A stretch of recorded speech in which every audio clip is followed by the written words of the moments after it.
as authentic as we could make it. Philadelphia Fish House Punch, the one, the only, the original.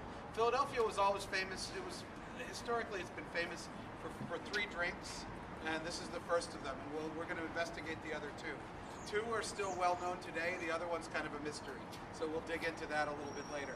But this one goes back to the founding of the, well, even before the American Revolution, the colony in Schuylkill.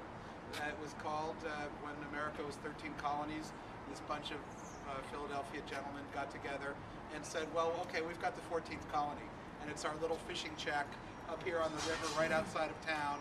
And they would meet there, and their whole thing was, it's a democratic organization. We do not have staff. So every gentleman would have to show up for their monthly meetings, and one guy would be shelling peas, the other guy would be building the fire, another guy would be making the punch, that very important job. And these are like the leaders, social leaders of the city. They were not used to getting their hands dirty with anything, and this was the only time they would do that. And when they had famous guests, and I think the club is still open now, but they're very, very secretive, and they do not put out information about what they're doing.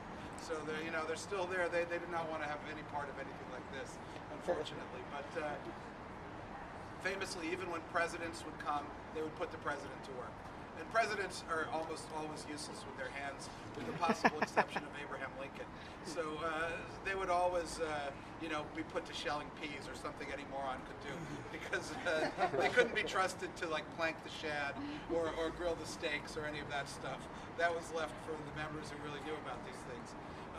But even the Marquis de Lafayette, when he came about 20, 30 years after the Revolution, he toured America to see what had become of his little pet project. And they brought him to the fish.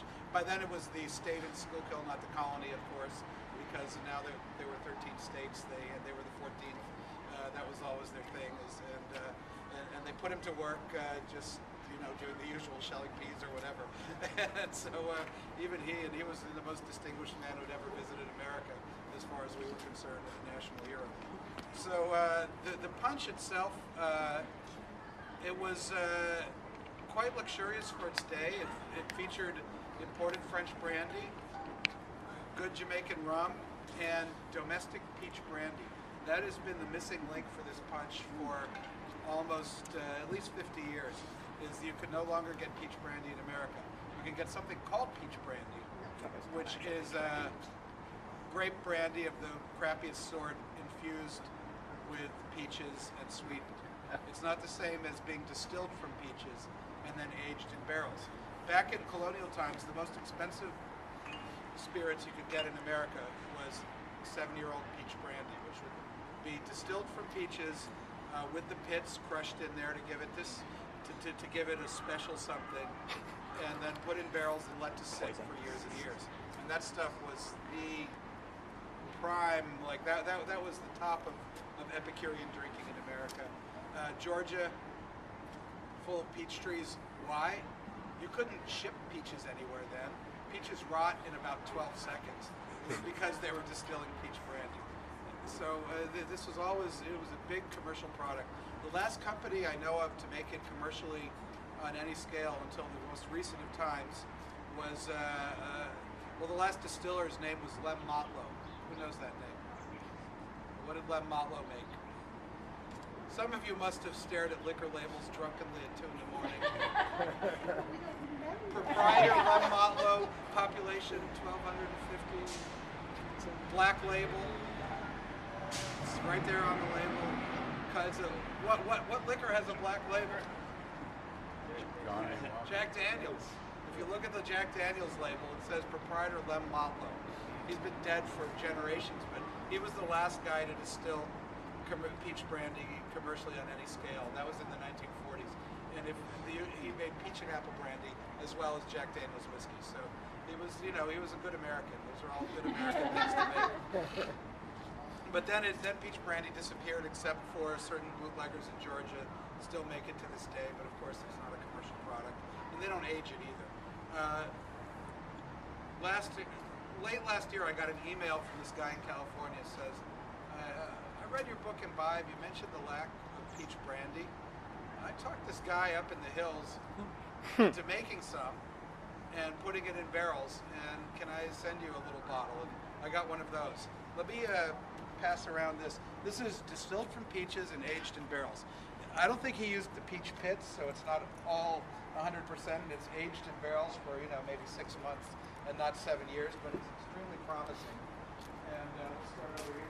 Just nose it.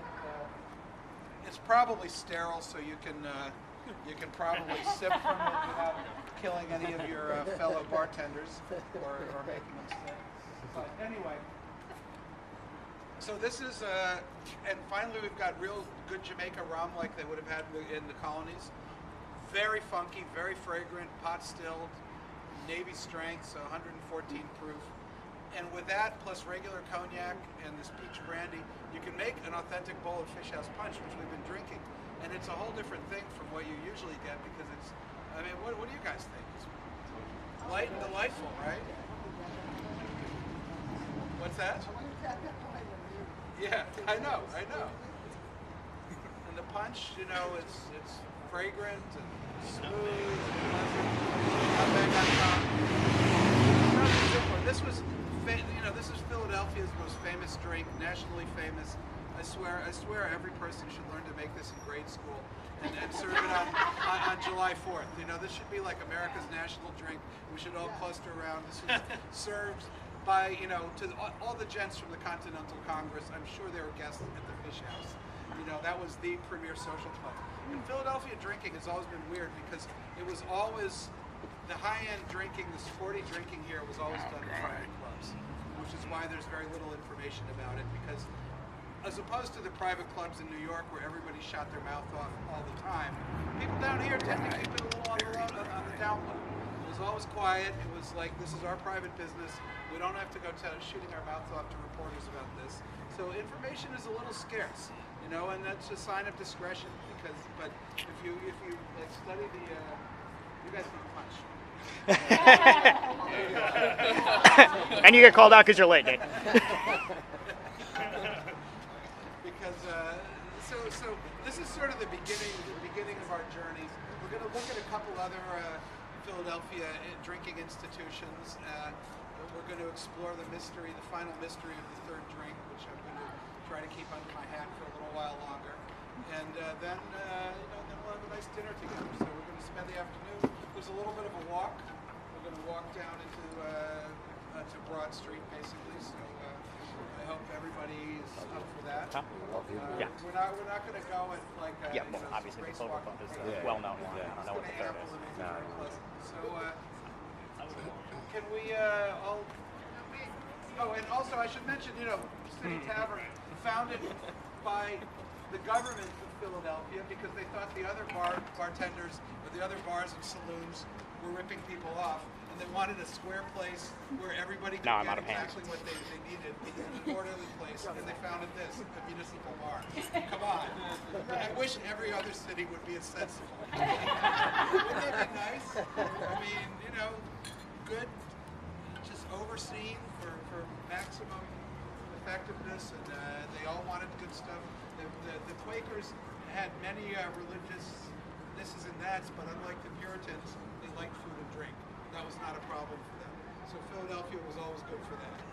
And you could always get some beer or punch or whatever if you came to Philadelphia. So actually, if you feel free to walk around this place, they'll let us roam up, down. There's really cool old things. There's an original harp downstairs that they used to play. This is mostly rebuilt, right? Yeah. But it's on the original site, and parts of it are from the original. Yeah. Right. But the original lock. Yeah. And so it's really kind of awesome. This is a national treasure to have an 18th century tavern right in the heart of town, where they do a good job. These glasses, this is what you would drink punch from back in the day. This is the exact style of glass. So they've got people paying attention to the history. So anyway, cheers all. Cheers. Welcome. Come on, Al. God damn it.